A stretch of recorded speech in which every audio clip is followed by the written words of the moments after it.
온라인 수요 성경 공부 시간입니다.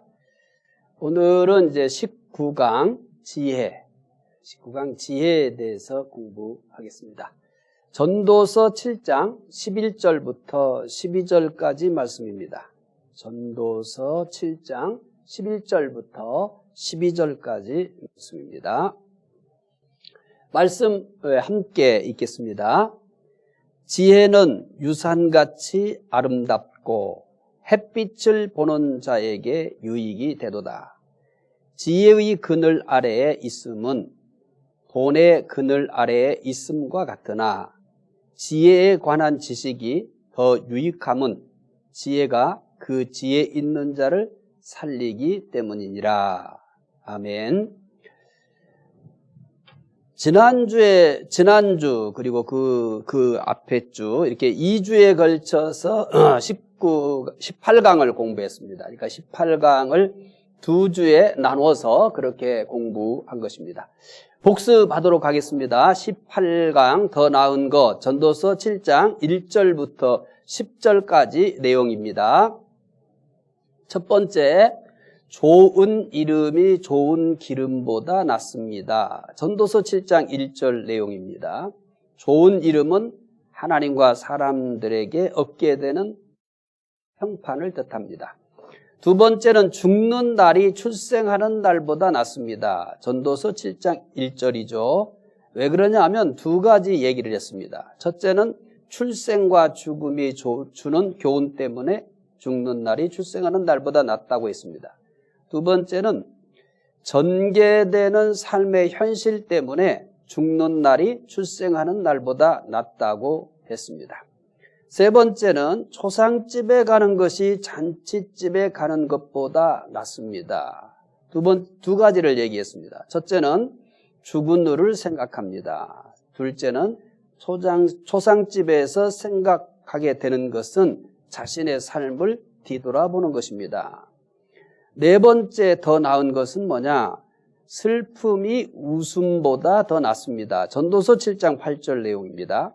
슬픔이 웃음보다 낫다고 하는 것은 영적인 유익을 두고 하는 말입니다. 다섯 번째 더 나은 것이 뭐냐? 지혜자의 책망을 듣는 것이 우매자의 노래를 듣는 것보다 낫습니다.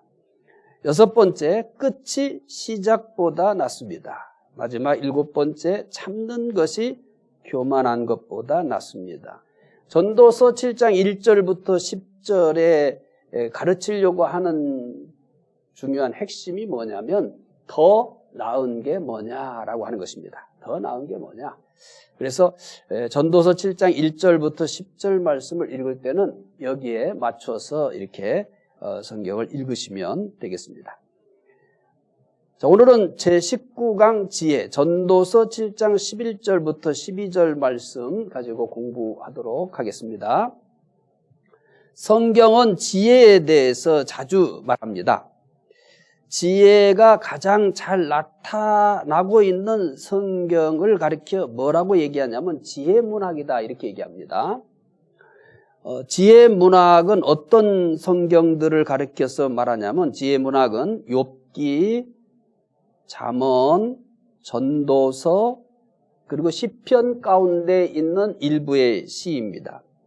시편 가운데서 지혜시라고 하는 것은 총 20편에 해당되는 겁니다. 그러니까 지혜의 시에 해당되는 총 20편이 있는데 1편, 11편, 12편, 14편, 15편, 19편, 36편, 37, 41, 49편, 50편, 52편, 53편, 73, 78, 82, 112, 119, 119편, 127편, 128 이렇게 시편 가운데 20개의 시편을 가리켜서 뭐라고 얘기했냐면 지혜시다 이렇게 얘기합니다. 그래서 지혜 문학은 욥기, 잠언, 전도서 그리고 시편 가운데 있는 지혜의 시 이런 것들을 가리켜서 지혜 문학이다 이렇게 얘기합니다. 지혜는 세상에 대한 신중함, 예술에서의 기술, 도덕적 감각, 하나님의 도에 대한 경험과 관계된 것들입니다. 그러니까 지혜라고 하는 것을 한마디로 지혜는 이거다 이렇게 설명하는 것은 불가능한 일입니다. 왜냐하면 지혜라고 하는 것이 다방면하게 사용되기 때문입니다. 따라서 지혜는 누구나 노력하면 얻을 수 있는 일반적인 것이 있습니다. 그러니까 지금 말하려고 하는 지혜에 대해서 잘 이해를 하셔야 됩니다. 지혜는 누구나 노력하면 얻을 수 있는 일반적인 것이 있어요. 그리고 믿는 사람만이 얻을 수 있는 특별한 것이 있습니다. 근데 지혜가 일반적인 것이든 특별한 것이든 지혜의 근원은 하나님이십니다. 그러니까 지혜를 한 가지로만 보면 안 됩니다. 그러니까 믿는 사람들에게 주시는 그 영적인 지혜, 이것만 가르쳐서 지혜라고 얘기하지 않습니다. 그래서 얼마든지 믿지 않는 사람들 가운데 다방면에 지혜로운 사람들이 있어요. 그것을 이제 일단 편의상 일반적인 지혜다 이렇게 얘기를 하겠습니다. 그러니까 일반적인 지혜도 결국은 하나님에게서 나온 지혜고, 믿는 사람들에게 특별하게 주어지는 그 영적인 지혜도 역시 하나님에게서 나옵니다. 분명한 것은 지혜는 어떤 한 가지로 얘기하기는 어렵다. 그래서 크게는 일반적인 지혜가 있고 또 영적인 지혜, 그러니까 특별한 지혜라고도 하죠. 특별한 지혜 또는 일반적인. 왜냐하면 이건 일반적인 지혜라고 했으니까 이쪽은 특별한 지혜 또는 영적인 지혜 이렇게 얘기할 수 있습니다. 욥기 12장 13절에 보면 이렇게 설명합니다. 지혜와 권능이 하나님께 있고 계략과 명철도 그에게 속하였나니. 이제 포괄적인 의미에서 이제 지혜, 권능 하나님께 있고 계략과 명철도 하나님께 있다 이렇게 얘기합니다. 잠언 2장 6절 또 확인해 보겠습니다. 대저 여호와는 지혜를 주시며 지식과 명철을 그 입에서 내심이며 라고 얘기합니다. 지혜의 근원은 하나님이십니다. 따라서 세상의 모든 지혜는 하나님에게서 나옵니다. 사람을 포함하여 모든 생물에 있는 지혜는 하나님께서 주십니다. 그러니까 지금 이렇게 얘기하는 지혜라고 하는 것은 단순히 영적인 지혜만을 얘기하지 않습니다. 또 사람들에게서만 찾아볼 수 있는 그런 일반적 지혜만을 얘기하지도 않습니다. 또 피조물 가운데서도 생명체 가운데서도 참 어떤 경우에는 사람보다 지혜로운 그런 경우도 있어요. 그래서 이런 모든 우리가 살아가는 데 있어서 우리 모든 피조물들에게 주는 지혜는 누가 줬냐면 하나님에게서 나왔다. 이렇게 얘기를 하는 겁니다. 따라서 지혜의 근원이신 하나님을 찬양할 수밖에 없습니다. 가끔 어떤 지혜로운 사람을 보면서 사람들이 놀래요. 참 저 사람 지혜롭다 이렇게 얘기해요. 또 사람이 아닌 일반 피조물, 다른 피조물의 지혜로운 모습을 보면서 거기에 감탄을 해요. 그런데 사람들이 놀라는 지혜, 사람에게서 발견되는 어떤 놀라운 지혜든 또 사람이 아닌 다른 모든 피조물에게서 발견되는 아주 놀라운 지혜, 그러니까 이런 것에는 사람들이 참 놀라는데, 그러면 사람들도 놀랄 만한 지혜가 피조물에게 있단 말이에요. 그런데 그런 지혜를 주신 하나님은 어떻게 했냔 말이에요. 그래서 어떤 사람이 지혜로움에 대해서 참 부러워할 일이죠. 참 대단하다 이렇게 할 수 있는 일이에요. 또 어떤 사람이 아닌 다른 피조물에서 발견되는 그런 지혜에 대해서 놀라면서도 참 하나님은 이러한 피조물들에게까지 저렇게 지혜를 주신다 하는 것에 대해서 우리는 모두 다 감탄할 수밖에 없는 거죠. 그래서 오늘은 지혜에 대해서 우리가 공부해 갈 겁니다. 첫 번째, 지혜는 하나님의 본질입니다.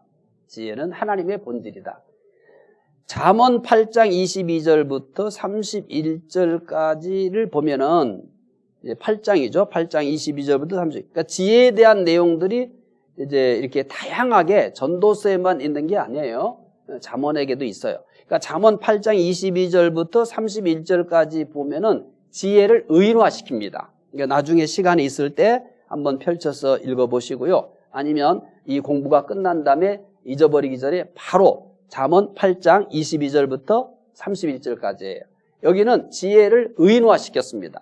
그러니까 이 부분에 대해서 잘 기억을 하시고 잠언 8장 22절부터 31절을 읽어야 이 말씀을 잘 이해할 수 있어요. 지혜를 의인화했다. 본문은 지혜가 하나님이라는 뜻이 아니에요. 그러니까 오해할 수 있어요. 지혜를 의인화했다고 해서 지혜 자체가 하나님은 아니에요. 그러니까 잠언 8장 22절부터 31절까지 지혜를 의인화했지만 그 지혜 자체가 하나님을 얘기하는 건 아니에요. 그러니까 본문은 지혜가 하나님이라는 뜻이 아니에요. 본문을 그렇게 오해하기가 쉽습니다. 왜 그렇게 오해하기가 쉽냐면 지혜를 의인화해버렸기 때문에. 그러면은 이게 무슨 의미냐? 지혜가 하나님이 아니라 하나님의 본질에 속한 것이다라는 거예요. 이게 하나님이 아니라 지혜는 하나님의 본질에 속한 것이다. 하나님의 본질. 하나님의 본질에는 여러 많은 중요한 본질들이 있어요. 근데 지혜만이 하나님의 본질은 아니잖아요. 그런데 이 지혜도 하나님의 본질 중에 하나다. 그러니까 잠언 8장 22절부터 31절까지는 지혜를 의인화했지만 그 지혜를 가리켜 하나님이라고 하면 안 된다는 거예요. 그것은 지혜가 하나님의 본질이다. 본질에 속한 거다. 이거를 얘기해 두는 것입니다. 그래서 지금 얘기하려고 첫 번째 지혜에 대한 설명은 지혜는 하나님의 본질이다. 지혜가 하나님이 아닙니다. 하나님은 하나님이에요. 그래서 지혜를 가리켜 하나님이라고 그렇게 설명하거나 해석하면 좀 위험합니다. 이거는 지혜는 하나님의 본질이다. 이렇게 얘기해야 더 정확한 얘기가 되겠습니다. 두 번째, 하나님을 아는 것이 지혜다. 지혜는 어디에 속한 거예요? 출처가 매우 중요한 겁니다. 그래야 모든 지혜, 사람에게 준 지혜였던 또 사람이 아닌 다른 모든 피조물에게서 발견되는 지혜였던 또 믿는 사람에게만 주어지는 특별한 지혜, 이 영적인 지혜, 이 지혜가 다 하나님에게서 나온다는 거예요. 그러면 왜 하나님에게서 이런 지혜가 나오냐? 하나님의 본질 중에 뭐가 있기 때문에 그러는 거예요? 지혜. 하나님의 본질 중에 지혜. 지혜는 하나님의 본질이다. 그래서 지혜에 대한 설명 중에 첫 번째로 기억해야 될 것은 지혜는 하나님의 본질이라는 겁니다.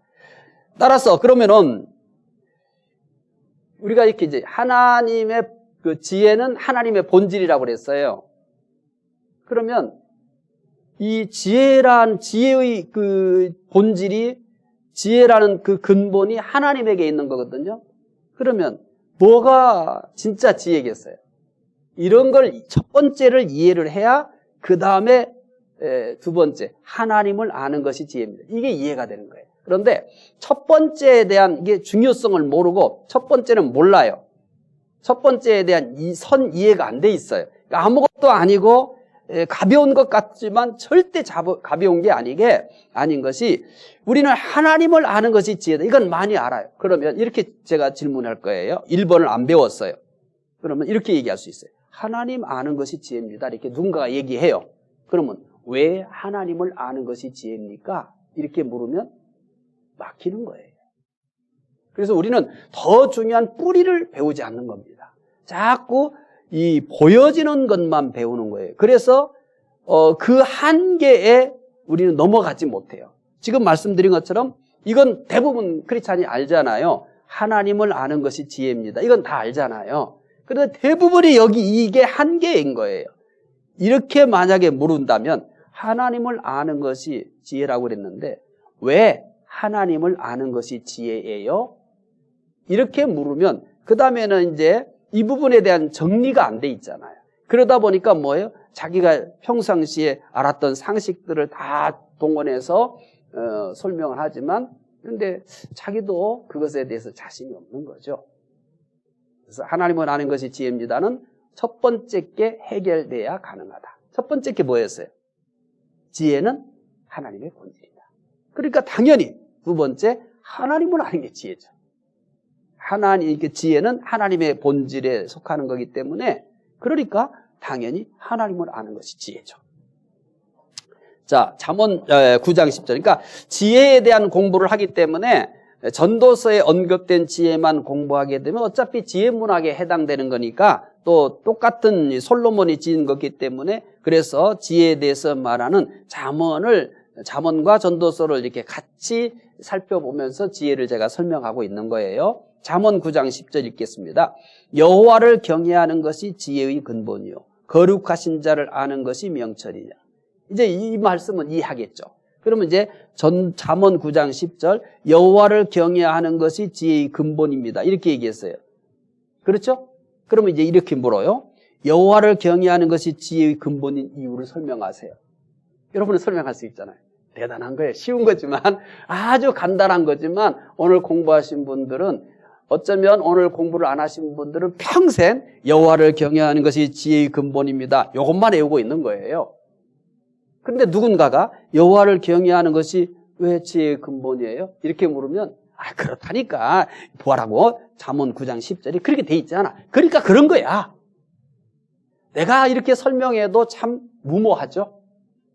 그래서 하나님을 경외하는 것이 지혜의 근본이 가장 중요한 것은 하나님의 지혜는 하나님의 본질이기 때문에 하나님의 본질에 속한 거기 때문에 그러면 당연히 하나님을 아는 것이 지혜의 근본이 되는 거죠. 자, 하나님을 아는 것이 지혜의 근본입니다. 따라서 세상의 모든 것을 안다 하여도 하나님을 모르면 바로 아는 것이 아닙니다. 하나님을 알아야 세상의 모든 것을 바로 알 수 있습니다. 그래서 하나님을 모르면서 세상적으로 지혜로운 사람들이 있잖아요. 여러 영역에 있어서. 그 지혜 맞아요. 그거 맞아요. 그러니까 영적인 지혜가 없더라도 하나님을 아는 지혜의 근본 이것을 모르더라도 그 자체가 지혜인 건 맞아요. 그런데 그것은 부분적인 지혜인 거예요. 그래서 온전하게 세상을 알 수 있는 건 아니에요. 세상의 지식을 많이 알면 세상에 대해서 그렇지 않은 사람보다 더 잘 알잖아요. 그러니까 잘 알지는 하지만 잘 아는 건 사실이지만 바로 아는 것은 아니에요. 그러니까 많이 아는 건 사실이지만 바로 아는 건 아니에요. 그러니까 세상의 모든 것을 바로 아는 데 있어서 가장 중요한 것이 뭐냐면 바로 하나님을 아는 지혜입니다. 그래서 하나님을 아는 지혜가 있어야 우리가 모든 것에 대해서 바로 알 수 있는 거예요. 이사야 선지자는 이스라엘 백성들에게 하나님을 알지 못하는 것에 대해서 다음과 같이 외쳐요. 이사야 1장 2절부터 3절 하늘이여 들으라 땅이여 귀를 기울이라 여호와께서 말씀하시기를 내가 자식을 양육하였거늘 그들이 나를 거역하였도다. 소는 그 임자를 알고 나귀는 그 구유를 알건만은 이스라엘은 알지 못하고 나의 백성은 깨닫지 못하는도다 하셨도다. 선지자들이 이사야도 그렇지만 에레미야도 그래요. 또 호세아도 그래요. 이스라엘에 대해서 지적하는 것 중에 가장 중요한 것 중에 하나가 뭐냐면 하나님을 모른다는 거예요. 그러면 그들이 선지자들이 유대 백성들, 이스라엘 백성들을 가리켜서 하나님을 모른다고 얘기한 거거든요. 그러면 정말 하나님을 모르느냐라고 하는 거예요. 알죠? 그런데 그것은 학습에 의해서만 한 거예요. 삶을 통해서 하나님을 안다는 것은 성경을 많이 읽어서 지식으로 아는 걸 얘기하지 않아요. 하나님과의 인격적인 교제가 있어야 돼요. 하나님과의 인격적 만남이 있어야 돼요. 성경은 하나님을 아는 도구예요. 하나님을 아는 데 있어서 가장 유용한 도구예요. 그러면 이 유용한 도구를 통해서 그 다음에 우리는 어디까지 가야 되냐면 하나님과의 인격적인 교제가 있어야 돼요. 하나님과의 인격적인 만남이 있어야 돼요. 그랬을 때 우리는 성경에서 말하는 하나님을 바로 안 거예요. 그럼 이스라엘 백성들은 학습에 의해서 알아요. 그러니까 이 부분을 선지자들은 똑같이 지적해요. 너희들이 그렇게 본 것은 조상들에게서부터 배운 거라. 학습에 의해서 아는 거죠. 실제는 하나님과의 교감이 없는 거예요. 하나님과의 인격적 만남이 없는 거예요. 제사도 드려요. 또 성경도 배워요. 모세 오경도 외워요. 정말 많이 알아요. 많이 아는데 바로 아는 건 아니에요. 왜 바로 알지 못하냐면 하나님과의 인격적인 만남, 하나님과의 인격적인 그런 동행 이게 없는 거예요. 그래서 하나님을 알자고 합니다. 그래서 하나님께 돌아가자 이렇게 얘기하는 겁니다. 하나님을 알지 못하는 것이 모든 불행의 원인입니다. 이스라엘의 불행은 이걸 증명해 줍니다. 그러니까 북이스라엘의 불행도 그렇고 남유다의 불행도 그렇고 그 불행의 가장 중요한 이 원인이, 근본적 원인이 뭐냐면 가난이 아니에요. 불의가 아니에요. 전쟁이 아니에요. 이런 걸 지적을 해요. 불의도 지적합니다. 여러 가지 많은 걸 얘기해요. 그러나 가장 중요한 이스라엘의 불행, 남유다의 불행은 뭐냐면 하나님을 알지 못하는 거예요. 하나님을 알지 못한다는 것은 아까 얘기한 것처럼 학습에 의해서 알지 못한다는 얘기가 아니에요. 그래서 학습을 해야 돼요. 하나님을 배워야 돼요. 그런데 그 배우는 것은 뭐를 하기 위해 배우는 거냐면 하나님과 인격적으로 만나기 위해 배우는 거예요. 성경을 공부하는 이유. 자, 우리가 온라인 수요 성경 공부하잖아요. 이 온라인 수요 성경 공부, 오늘 요번에는 우리가 이렇게 전도서를 배우잖아요. 전도서에 대한 지식을 습득하는 게 아니에요. 전도서의 지식을 통해서 이걸 방편으로 하나님을 인격적으로 만나는 거죠. 하나님과 더 풍성한 교제를 하는 거죠. 근데 단순히 학습의 시간이 되면 안 되는 거죠. 그래서 호세아 선자는 우리가 여호와를 알자, 심써 여호와를 알자 이렇게 얘기합니다. 지혜는 하나님의 본질이에요. 그렇기 때문에 하나님을 아는 것이 지혜예요. 잘 따라오고 계시죠? 쉬운 것 같은데 다 아는 것 같은데 절대 그렇지 않습니다. 매 과마다 여러분들에게 꼭 업그레이드된 성경 공부이기 때문에 한 가지씩은 꼭 여러분들에게 내용 전달을 하고 있습니다. 오늘에서 잊지 말아야 될 것은 하나님을 아는 것이 지혜다. 왜? 지혜는 하나님의 본질입니다. 매우 중요합니다. 자, 지혜는 또 무엇일까요? 세 번째, 지혜는 하나님의 선물입니다. 지혜는 하나님의 선물입니다. 대저 여호와는 지혜를 주시며 지식과 명철을 그 입에서 내시며. 잠언 2장 6절이에요. 잠언 2장 6절. 다시 한번 합시다. 잠언 2장 6절 다시 한번 읽읍시다. 대저 여호와는 지혜를 주시며 지식과 명철을 그 입에서 내시며.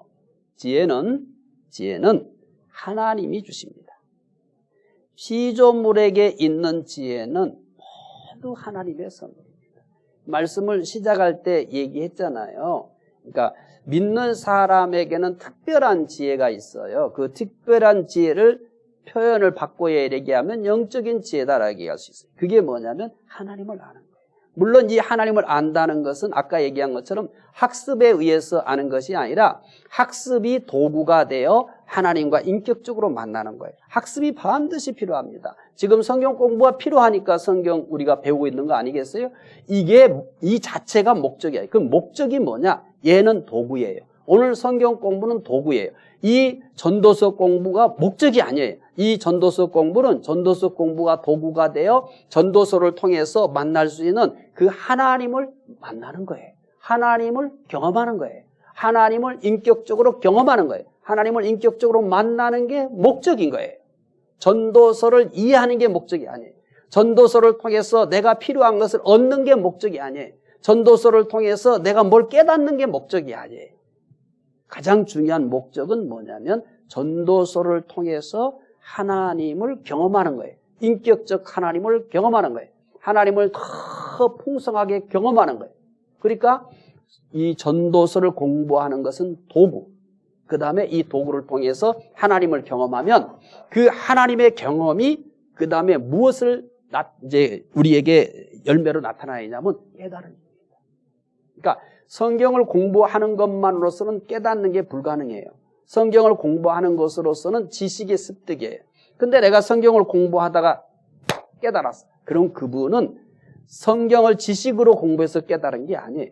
성경을 통해서 공부하는 동안 인격적 하나님을 만나야 그 다음에 어디로 그 결과물이 나오냐면 깨달음으로 나와요. 그 깨달음은 그 다음에 어디로 연결이 되어져야 이제 열매가 나타나냐면 삶으로, 행동으로 나타나야 되는 거예요. 그러니까 여러분이 혹시 설교를 듣다가 참 깨달았어요. 그러면 여러분이 설교를 듣는 가운데 설교의 그 내용, 지식만 들은 게 아니에요. 그 들음과 동시에 인격적 하나님을 만난 거예요. 그래서 깨달은 거예요. 그러면 이제 중요한 게 뭐냐면 그 깨달음으로 머물면 안 돼요. 그 깨달은 건 정말 여러분 잘하신 거예요. 설교를 듣는 중에 성경 공부하는 중에 여러분 성령에 도우셔서 하나님을 만난 거예요. 만났다 가니까 우리가 생각하는 그런 막 진짜 우리 눈에 보이는 하나님을 만나 이러는 거 아니에요. 말씀드린 것처럼 이제 성경 공부를 하거나 또 설교를 들을 때 하나님을 만났다라고 하는 것을 가장 많이 알게 되는 거, 내가 인지를 하게 되는 게 뭐냐면 깨달음이에요. 그리고 감동이에요. 그러면 내가 오늘 이 말씀을 들으면서 지식으로만 들은 게 아니라 이것을 통해서 인격적 하나님을, 말씀을 통해서 인격적인 하나님을 만난 거예요. 그러니까 내 안에 감동이 오는 거예요. 그리고 때로는 깨달음이 오는 거예요. 그리고 때로는 뭐예요? 위로도 받는 거예요. 그러니까 그것은 단순히 설교자의 어떤 말을 들어서 그런 게 아니에요.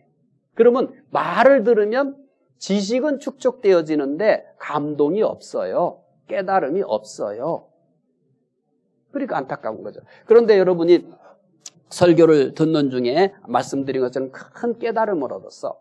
또 감동을 얻었어. 또 위로를 받았어. 그러면 설교가 도구가 되어서 누구를 만나느냐면 인격적 하나님을 만난 거예요. 그러니까 인격적인 하나님을 만나야지, 하나님을 경험해야지 이렇게 얘기하는데 이런 것을 오늘날에 있어서는 이 성경에 나와 있는 것도 특별한 거예요. 막 여러분들이 환상을 보고 말이에요. 또 이렇게 음성을 듣고 이런 거를 얘기하지는 않아요. 오늘 이 시대에 보통 보편적으로 하나님을 만난다는 얘기를 이렇게 이해를 하시면 돼요. 예를 든 거예요. 오늘 성경 공부를 하니까 성경 공부를 하거나 설교를 들을 때 내가 감동이 와요. 이 감동은 소설책을 읽으며 느끼는 그런 감동이 아니에요. 드라마나 영화를 보면서 느끼는 감동이 아니에요. 다른 차원의 감동이거든요. 또 내가 좋은 책을 읽으면서 깨달을 수 있잖아요. 하나님은 그렇게 또 깨닫게 해주거든요. 그런데 그 깨달음과는 또 다른 거예요. 또 위로를 받아요. 그랬을 때 여러분 잘 아셨으면 좋겠어요. 그것이 설교를 통해서 인격적 하나님을 만난 거예요. 그것이 인격적 하나님을 본 거예요. 그래서 제가 이제 예배 시작하면서 꼭 이런 기도하잖아요. 오늘 말씀을 통해서 하나님을 보게 해주시고 또 하나님의 음성을 듣게 해주시고 깨닫게 해주세요. 이러잖아요. 그러면 성도들이 아멘 하잖아요. 예배를 끝났을 때는 꼭 제가 이렇게 묻고 싶은 유혹을 받을 때가 있어요. 저는 기도를 그렇게 하니까 항상. 그래서 오늘 하나님 인격적으로 만나셨어요? 그러면 아마 100이면 100 다 자신 있게 말 못할 거예요. 하나님은 오늘 이 시대에 어떻게 인격적으로 만나는지에 대한 이해가 안 돼 있는 거예요. 내가 성경 공부이기 때문에 이 가장 기초적인 것도 여러분들에게 소개해 드리는 거거든요. 여러분도 마찬가지. 누군가에게 가르쳐야 돼요. 그런데 가르쳐야 되는데 하나님을 인격적으로 만나야 돼요. 하나님의 말씀을 통해서 봐야 돼요. 하나님 말씀을 통해서 참 음성을 들어야 돼요. 하나님 말씀을 통해서 또 깨달아야 돼요. 이렇게는 얘기를 하는데 그 다음에 어떤 현상들이 하나님을 인격적으로 만나는 거고 하나님을 말씀을 통해서 보는 거고 듣는 거고 또 깨닫는 거냐라고 하는 것을 설명을 못하는 거예요. 그런 건 어디서 많이 들어가지고 그 용어는 쓸 줄 아는데 오늘날에 있어서 또 특별하게 하나님의 음성을 들을 수 있어요. 특별하게 또 우리의 몸에 이상 현상이 나타나는 그런 성령의 역사들도 오늘 얼마든지 가능합니다. 왜 그러냐면 오늘 또 하나님은 살아계시고 역사하시기 때문에. 그런데 그것은 보편적 현상이 아니라는 거예요. 근데 보편적인 현상이 아닌 것을 모든 성도들이 언제든지 쉽게 경험할 수 있는 것처럼 얘기를 하면 그건 보편적인 것이 아니라 매우 특별하고 아주 특별한 것들인데 그것을 일반화시켜서 가르치면 일반적으로 일어나는 일이 아닌 것인데 그러면 내가 평생 예수 믿으면서 나는 한 번도 하나님을 인격적으로 경험해 보지 못했고 나는 한 번도 하나님의 음성을 들은 적도 없고 하나님을 참 감동해 본 적도 없고 이런 얘기를 할 수 있는 거예요. 그런데 그렇지 않아요. 오늘날의 가장 보편적인 것은 말씀을 드린 것처럼 말씀을 통해서 들을 때 내 마음에 깨달음이 오고 또 뭐예요? 감동도 오고 위로도 오는 거예요. 이것이 말씀이 성경이 어떻게 된 거예요? 성경을 통해서 인격적인 하나님, 살아계시는 하나님을 내가 오늘 경험한 거예요. 경험한다고 하니까 환상을 봐야 되고 어떤 특별한 음성을 들어야 되고 내 몸에 어떤 놀라운 변화가 일어나야 된다고 생각하지 마세요. 이런 것도 오늘날 가능하지만 이거는 보편적 현상이 아니고, 그러면 오늘날 하나님이 가장 보편적으로 많이 쓰는 것이 바로 성경 공부를 하거나 또 말씀을 공부할 때 나타나는 깨달음, 감동, 위로, 이런 것들입니다. 자, 계속해서 공부하겠습니다. 그래서 지혜는 뭐라고 그랬어요? 하나님의 선물이다. 자, 요셉에게 꿈을 해석하는 지혜가 있었습니다. 요셉은 이 지혜에 대해서 뭐라고 하였습니까?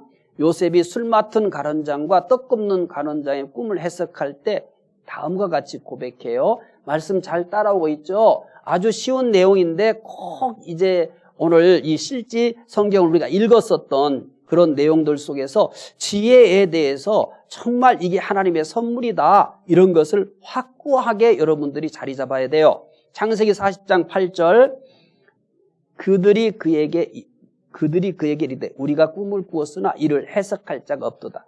요셉이 그들에게 이르되 해석은 하나님께 있지 아니하니까 청하건대 내게 이르소서. 자, 참 중요한 얘기입니다. 자, 술 맡은 관원장, 떡 굽는 관원장의 꿈을 꿨어요. 그래서 이제 해석을 하겠다. 그런데 뭐라고 얘기하냐면 해석은 누가 해요? 하나님께 해요. 근데 누구에게 말해요? 나에게 말해라. 나에게 말하라고 하면서도 요셉은 분명히 요셉이 얘기할 거예요. 근데 나에게 말하라고 하면서도 요셉은 분명히 여기 뭐라고 해요? 자기가 무슨 해석의 능력인 것처럼 절대 허세를 부리지 않아요. 그러한 오해를 할 수 있는 행동을 안 해요. 단호해요. 해석은 하나님께 있지 아니하니까. 자, 그 다음입니다. 요셉이 그 애굽왕 바로의 꿈을 해석할 때도 똑같은 모습을 보여줘요. 창세기 41장 16절 읽어봅시다. 요셉이 바로에게 대답하여 이르되 내가 아니라 하나님께서 바로에게 평안한 대답을 하십니다. 참, 41장 25절 또 읽어볼게요. 창세기 41장 25절 요셉이 바로에게 이르되 바로의 꿈은 하나라 하나님이 그가 하실 일을 바로에게 보이심이리다. 41장 16절에서 요셉이 바로에게 대답하여 이르되 내가 아닙니다. 하나님께서 바로에게 편안한 대답을 해줄 겁니다. 하나님이 그가 하실 일을 바로에게 보이십니다. 여러분, 오해의 여지가 있어요, 없어요? 요셉에게 특별한 것이 있다고 그렇게 오해할 여지가 있어요, 없어요? 추워도 없습니다.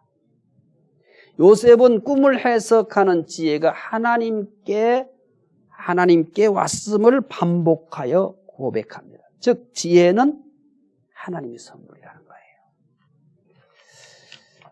지혜의 왕 하면 누가 생각나요? 솔로몬이 생각날 겁니다. 솔로몬의 지혜는 어디서 났습니까? 솔로몬의 지혜는 스스로 얻은 것이 아닙니다. 하나님께서 주신 거예요. 하나님께서 솔로몬에게 선물로 주신 거예요. 성경에는 요셉처럼 꿈을 해석하는 지혜를 가진 사람이 또 있어요. 누굽니까? 다니엘이에요.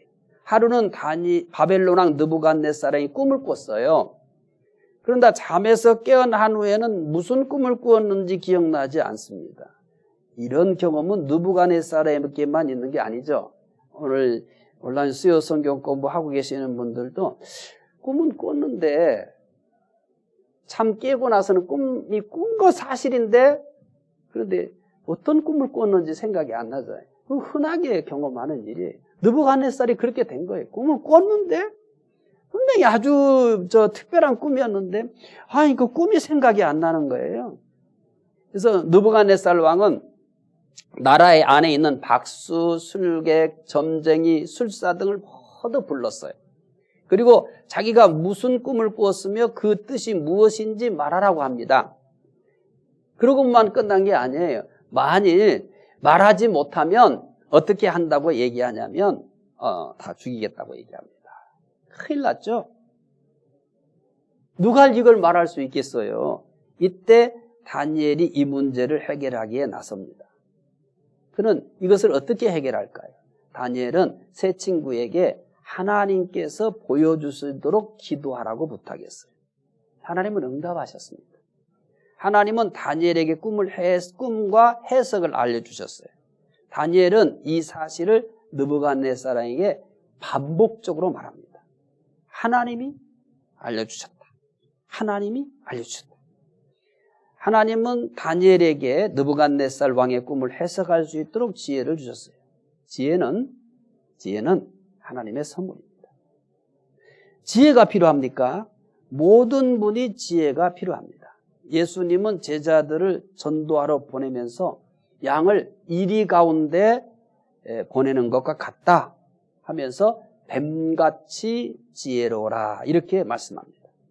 이 시대는 예수님께서 제자들에게 뱀같이 지혜로워야 한다고 하신 때보다 더 악합니다. 따라서 지금은 더 지혜가 필요합니다. 그러면 어떻게 해야 돼요? 야고보서 1장 5절 읽어봅시다. 너희 중에 누구든지 지혜가 부족하거든 모든 사람에게 후히 주시고 꾸짖지 아니하시는 하나님께 구하라. 그리하면 주시리라. 지혜가 필요하면 하나님께 구하면 됩니다. 하나님은 구하는 자에게 지혜를 선물로 주십니다. 솔로몬이 지혜를 구했을 때 주셨습니다. 요셉이 지혜가 필요할 때 주셨습니다. 다니엘이 지혜를 구할 때 주셨습니다. 오늘날도 하나님께 지혜를 구하면 하나님이 오늘날도 응답하십니다. 내게 지혜가 필요합니까? 하나님께 구하세요. 하나님께 구하세요. 자녀들에게 지혜가 필요합니까? 그러면 자녀들을 위해서 지혜를 구하세요. 교회 사역자들에게 지혜가 필요합니까? 교회 사역자들에게 지혜를 주시도록 기도하셔야 돼요. 우리나라 지도자들에게 참 지혜가 필요하다고 생각하세요? 그러면 하나님께 지혜를 주시도록 기도하세요. 하나님께서 주실 겁니다. 자, 네 번째 마지막이죠. 지혜의 가치에 대해서 얘기할 겁니다. 지금까지 지혜가 무엇인가 살펴보았어요. 지혜는 뭐라고 그랬어요? 예, 하나님의 본질이라고 그랬어요. 또 왜 본질이냐 하는 것을 이제 배웠죠. 하나님을 아는 것이 지혜예요. 왜 하나님을 아는 것이 지혜냐? 지혜는 하나님의 본질이니까. 그 다음에 지혜는 하나님의 선물입니다. 지혜에 대해서 세 가지를 꼭 이해하고 있어야 돼요. 지혜는 하나님의 본질이다. 하나님을 아는 것이 지혜다. 지혜는 하나님의 선물이다. 그런데 이 하나님을 아는 것이 지혜라는 것과 지혜는 하나님의 선물이라는 것은 어디에 다 귀속되냐면 지혜는 본질이. 하나님의 본질이니까 하나님을 아는 것이 지혜다. 지혜는 하나님의 본질이니까 지혜는 하나님의 선물이다. 이렇게 얘기할 수 있습니다. 이제 본문에서 말씀하는 지혜의 가치에 대해, 지혜의 가치에 대해서 얘기를 좀 해야 될 것 같아요. 지혜의 가치를 어떻게 생각합니까? 현대인들은 황금 만능주의 사상에 깊이 물들어 있기 때문에 항상 물질이 최고로 여깁니다. 능력과 신분을 모두 물질의 소유로 평가할 정도의 사회입니다. 아무리 인격이 뛰어나고 능력이 있어도 물질이 없으면 아무도 주목하지 않아요. 이런 세상에 살고 있는 여러분에게 지혜의 가치를 어떻게 생각하느냐고 물으면 어쩌면 별로 흥미롭지 않을지도 몰라요. 그러나 지혜의 가치를 알고 나면 생각이 완전히 바뀔 겁니다. 첫째, 지혜는 유산과 같이 아름답습니다. 전도서 7장 11절, 지혜는 유산같이 아름답고 햇빛을 보는 자에게 유익이 되도다. 지혜의 가치를 발견하셨습니까? 지혜가 어떻다고 합니까? 유산과 같이 아름답다고 합니다. 본문에서의 지혜의 가치를 유산과 같다고 합니다.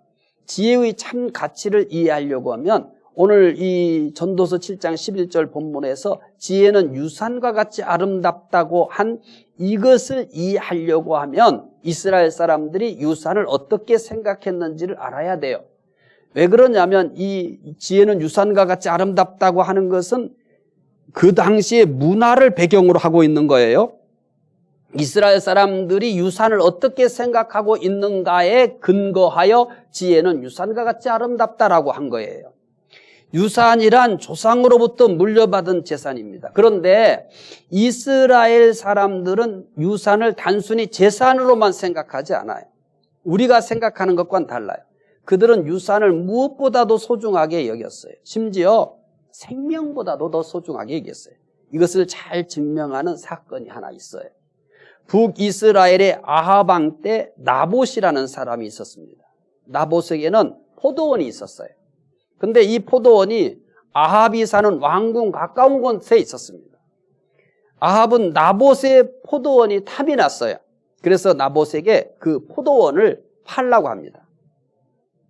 그러면 나봇이 원하는 대로 더 좋은 포도원을 주든지 아니면 값을 도로로 주겠다라고 그렇게 얘기했어요. 그 당시 왕의 권력이 얼마나 큰지 아실 겁니다. 특히 아합 왕은 통제불능한 폭군이에요. 그래서 북이스라엘의 폭군 중에 아주 대표적 폭군인 거예요. 이 남유다에도 이 아합 왕의 영향이 미쳐가지고요, 많은 왕들이 엄청난 그 타락과 부패의 길을 갔어요. 이 정도로 폭군 중에 폭군입니다. 이 폭군이 뭐라고 얘기해? 통제불능의 폭군이 이 폭군이 포도원을 팔라고 해요. 어떻게 거절하겠어요? 근데 그래도 이 폭군이 신사적으로 얘기했잖아요. 더 포도원, 더 좋은 것을 줄 수도 있고 값을 치러주겠다라고 했어요. 거절했다가는 포도원만 빼앗기는 게 아니라 생명마저도 빼앗길 수 있습니다. 이 아합 왕에는 하나님의 율법이 통하지 않는 거예요. 이 사람은 하나님의 율법을 가지고 뭐 설득할 수 없는 사람이에요. 나봇은 과연 어떻게 했을까요? 열왕기상 21장 3절 나봇이 아합에게 말하되 내 조상의 유산을 왕에게 주기를 여호와께서 금하실지로다 하니, 이 사람은 뭐라고 그랬어요? 율법이 통하지 않는 사람이라고 그랬잖아요. 폭군 중에 폭군이에요. 절대 권력을 가진 아합이 나봇에게 포도원을 팔라고 했지만 조상의 유산이기 때문에 불가능하다고 합니다. 아합 왕은 나봇의 포도원을 갖지 못해서 침대에 누워 식사를 못했어요. 얼마나 이 포도원이 탐났으면은 안 판다고 하니까 침대에 누워 식사를 못할 정도가 됐어요. 아합이 나봇의 포도원을 얼마나 갖고 싶었나를 알겠죠. 결국 나봇은 아합 왕의 아내 이세벨에 의해서 살해되고 말아요. 나봇은 이 유산을 지키려다가 생명을 잃었어요. 그러니까 유산을 생명보다 귀하게 여겼던 겁니다. 지혜가 유산과 같이 아름답다는 것은 바로 이런 이스라엘의 전통적 문화를 배경으로 하고 있는 거예요. 생명보다 귀하다. 이렇게 귀하다. 따라서 지혜는 그 무엇보다 사모해야 할 겁니다. 지혜는 유업보다 아름다웠다고 그랬죠? 그 다음 지혜의 가치 또 얘기할게요. 두 번째, 지혜는 생명을 보호합니다. 참 대단해요. 전도서 7장 12절. 지혜의 그늘 아래 있음은 돈의 그늘 아래 있음과 같으나 지혜에 관한 지식이 더 유익함은 지혜가 그 지혜 있는 자를 살리기 때문이다. 지혜가 뭘 한다고 그래요? 지혜가 지혜 있는 자를 살린대요. 예를 들어서 어떤 분이 지혜가 있어요. 지혜가 그 사람을 살린다는 겁니다. 돈이 우리를 보호합니까? 이렇게 물으면 어떻게 대답하고 싶으세요? 에이, 돈이 우리 보호하죠. 돈이 우리 보호합니다. 돈이 없어 죽을 수도 있지 않습니까? 돈이 없으면 양식을 구할 수 없으니 죽을 수도 있습니다. 돈이 없으면 병을 치료할 수 없으니 죽을 수도 있어요. 그래서 돈은 꼭 필요합니다.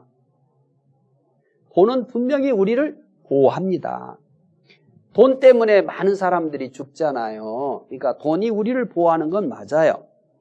솔로몬이 지혜가 보호하는 것과 돈이 보호하는 것을 비교하였습니다만 다르다고 합니다. 그러면 돈이 우리를 보호합니까? 그러면 우리는 정직하게 뭐라고 얘기해야 돼요? 믿으니까 거룩하고 또 굉장히 경건해서 돈이 우리 보호 안 해. 에이, 그런 거짓말을 하면 안 돼요. 거룩하고 또 믿음이 있다고 경건하다고 사실이 아닌, 다 사실로 알고 있는데 사실인 것을 사실 아니라고 얘기하면 거룩해 보입니까? 경건해 보입니까? 안 그래요. 저는 그런 말을 누군가가 하면은 되게 거짓말 치네, 이렇게 얘기해요. 거짓말이에요. 돈이 보호합니다. 굉장히 보호합니다. 그러니까 돈 때문에 살기도 하고 죽기도 하는 거 아니겠어요? 그러면 뭐가 다르냐의 문제인 거예요. 뭐가 다르냐? 돈이 우리의 육신의 생명을 어느 정도 보호해요. 보호합니다. 다음부터 혹시 지금까지 돈이 우리를 보호 안 한다고, 보호하지 않는다고, 하나님이 우리 보호한다고만 얘기하지 말아요. 하나님은 돈을 통해서 우리를 보호합니다. 돈이 육신의 생명을 어느 정도 보호해줘요. 돈이 육신의 생명을 어느 정도 육신의 삶을 어느 정도 보호해줘요. 그렇지만 뭐가 다르냐면 영원한 생명을 주지는 못하는 겁니다. 이 차이인 거예요. 돈이 우리를 보호해줘요. 적어도 육신의 삶을 사는 데 있어서 가장 효과 있고 가장 힘 있는 보호는 돈인 거예요. 그런데 한계가 있다는 거죠. 보호에 한계가 있다. 그 어떤 한계냐? 영원한 생명을 주지는 못한다. 영원한 보호를 하지는 못한다. 그러나 지혜는 영원한 생명을 주는 겁니다. 이 차이인 거예요. 그러니까 돈이 보호합니까? 라고 물으면 우리를 보호합니까? 예, 보호합니다. 우리의 육신의 삶을 어느 정도 보호합니다. 우리의 육신의 삶을 윤택하게도 해줍니다. 하나님은 돈을 통해서 우리에게 그렇게 육체적으로 삶을 영위하도록 역사하고 있는 거예요. 하지만 그렇게 하나님이 돈을 통해서 우리의 육체적 삶, 이 세상에서 삶을 도와주기도 하고 보호하기도 해요. 그렇지만 그렇게 하나님이 돈을 통해서 우리의 육신의 삶을 보호해주고 또 도움도 주고 또 이렇게 보호도 해주시지만 그렇게 하나님이 우리의 육신의 삶을 돕기 위해서 돈을 주시는 것은 사실인데 그 돈이 우리를 보호하는 것은 사실인데 그러나 그것은 이 세상으로 제한된 거고 또 육체적인 영역으로 제한된 거예요. 그래서 영원한 생명을 주지는 못해요. 그런데 지혜가 왜 영원한 생명을 주는지 아시죠? 그래요. 지혜는 하나님의 본질이기 때문에 그런 거예요. 또한 하나님을 아는 것이 지혜예요. 지혜는 생명을 보호합니다. 이보다 가치 있는 것이 어디 있겠어요? 지혜의 가치를 발견하셨죠? 그리고 지혜의 능력을 경험하시기 바랍니다. 자, 19강 지혜 복습하겠습니다. 첫째, 잘 기억하세요. 지혜는 하나님의 본질입니다. 여기서 다 시작되는 거예요. 그래서 지혜가 중요하고 이렇게 지혜의 가치를 갖는 거예요. 자, 지혜는 하나님의 본질이에요. 그러니까 하나님을 아는 게 지혜예요. 그러니까 지혜는 하나님의 선물이. 그러니까 지혜는 이런 가치가 있어요. 지혜는 유산과 같이 아름다워요. 왜? 지혜는 하나님의 본질이니까. 두 번째, 지혜의 가치 두 번째는 뭐라고 그랬어요? 지혜는 생명을 보호합니다. 다시 한번 합시다. 첫째, 지혜는 하나님의 본질이에요. 여기가 출발선이에요. 두 번째, 하나님을 아는 것이 지혜예요. 왜요? 지혜는 하나님의 본질이니까. 지혜는 하나님의 선물이에요. 왜요? 지혜는 하나님의 본질이니까 하나님에게서 나오는 거예요. 지혜는 가치가 있어요. 첫 번째는 지혜는 유산과 같이 아름다워요. 왜요? 하나님께서 주신 거잖아요. 지혜는 하나님 본질이니까. 지혜는 생명을 보호해요. 왜요? 지혜는 하나님의 본질이니까요. 기도하겠습니다. 하나님 감사합니다. 오늘 우리가 전도서를 통해서 지혜에 대해서 배웠습니다. 지혜의 가장 중요한 것은 지혜는 하나님의 본질이라는 겁니다.